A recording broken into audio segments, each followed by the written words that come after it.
30 বছর বয়স তোমার ভাবছো মনে মনে, 60 বছরের বাবা থাকতে তুমি মরবা কেনে? 30 বছর বয়স তোমার ভাবছো মনে মনে, 60 বছরের বাবা থাকতে তুমি মরবা কেনে? নাই গ্যারান্টি সামনে তুমি, নাই গ্যারান্টি সামনে তুমি বাঁচবা 1 second. Oh my dear friend, ওই বুঝি তোর আইলো ওয়ারেন্ট।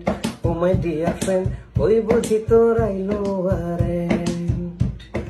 30 বছর বয়স তোমার ভাবছো মনে মনে, 60 বছরের বাবা থাকতে তুমি মরবা কেন? নাই গ্যারান্টি সামনে তুমি, নাই গ্যারান্টি সামনে তুমি বাঁচবা 1 second. Oh my dear friend, ওই বুঝি তোর আইলো warrant. Oh my dear friend, ওই বুঝি তোর আইলো ওয়ারেন্ট।